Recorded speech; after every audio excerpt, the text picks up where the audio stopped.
This channel does not promote any violent, harmful, or illegal activities. All content provided by this channel is meant for an educational purpose. আমার মেয়ের কি হবে, আমার লাদনি দুটোর কি হবে? একবারে বাচ্চা, একটা 3 বছরের, একটা 10 বছরের। আমরা কি করবো? বসা হলো না পরীক্ষায়। পাঁশকুড়ায় মৃত্যু চাকরিহারা শিক্ষক সন্তোষ মণ্ডলের। পাঁশকুড়ায় এসএসসি পরীক্ষায় বসতে পারলেন না চাকরিহারা শিক্ষক সন্তোষ মণ্ডল। দীর্ঘ প্রতীক্ষার পর পরীক্ষার দিনেই মর্মান্তিক মৃত্যুর ঘটনাকে ঘিরে এলাকায় শোকের ছায়া। এসএসসির একাদশ দ্বাদশ শ্রেণীর পরীক্ষা দেওয়া হলো না চাকরিহারা সন্তোষ কুমার মণ্ডলের।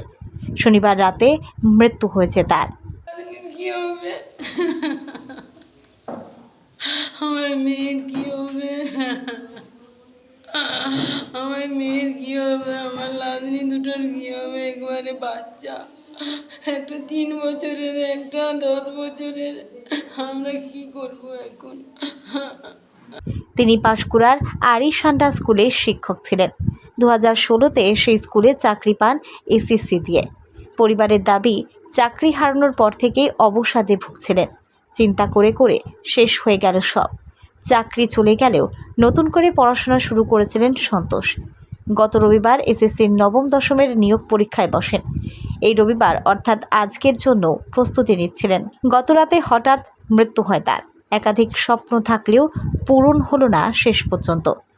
এর আগে গত মাসে ঝাড়গ্রামে আরেক চাকরিহারা শিক্ষক সুবল সোরেনের মৃত্যু হয়েছিল। ব্রেন স্ট্রোকে আক্রান্ত হয়ে ভর্তি ছিলেন হাসপাতালে। সেক্ষেত্রে উঠেছিল মানসিক অবসাদের প্রসঙ্গ। ছিল বাড়ির থেকে 10 মিনিট দূরত্বে সার্ভিস করতেন, কিন্তু আমরা এই অন্যায়ের শিকার হয়ে গেলাম। সেই জন্য আমার স্বামী ডিপ্রেশনে চলে যায়, ঘুমোতো না, খাওয়া দাওয়া করতো না। আমরা অনেক বুঝিয়েছিলাম, তারপরেও হয়নি, পারতো না। আজ তার এত বড়, তাকে নারায়ণাতে ভর্তি করা হয়েছে, যেতে পারেনি। আপনার স্বামী কি পরীক্ষা দেওয়ার জন্য খুব চেষ্টা করেছিল? প্রচুর ডক্টরদেরকে লিখে দিচ্ছিল, যেখানে আইসিইউতে ভর্তি আছে।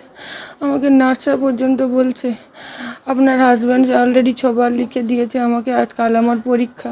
যিনি সার্জেন, আমি যখন যাই সাইন করতে, ওনাকে পর্যন্ত লিখে দিয়েছে যে আজকালকে আমার পরীক্ষা, আমাকে ছেড়ে দিন। সার্জেন বলছে ছেড়ে দেবো, কিন্তু ওটা তো সম্ভব নয়। কোন খুব ক্রিটিক্যাল অবস্থা। মানসিক টেনশনের জন্যই মমতা ব্যানার্জি যদি আমাদের সঙ্গে এটা না করতো, আমার হাজব্যান্ড হয়তো ঠিক থাকতো। আমরা কেন শাস্তি পেলাম?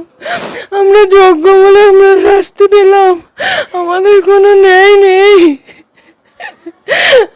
আমরা গরিব বাড়ির ছেলে মেয়ে, এভাবে পড়াশুনো করে যে সার্ভিস পেয়েছে। আমার শ্বশুর বাড়ি খুব গরিব, সেখান থেকে সার্ভিস পেয়েছে। কোথায় টাকা পাবো যে আমরা টাকা দিয়ে সার্ভিস পাবো? আমার এই চিন্তায় আমার হাজবেন্ড শেষ হয়ে গেল। যেটা বিষয় সেটা হচ্ছে যে আজকেও কি ওর পরীক্ষা ছিল? হ্যাঁ, আজকেও সাবজেক্টেরই পরীক্ষা ছিল। উনি কেমিস্ট্রির টিচার ছিলেন। দিয়েছেন, ওইটাও দিয়েছেন। ওটাতেও খুব অসুস্থ ছিল।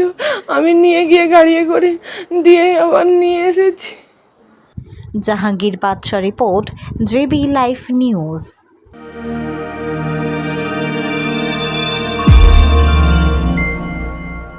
আপনারা দেখছেন জেবি লাইভ নিউজ, সব খবর সবার আগে।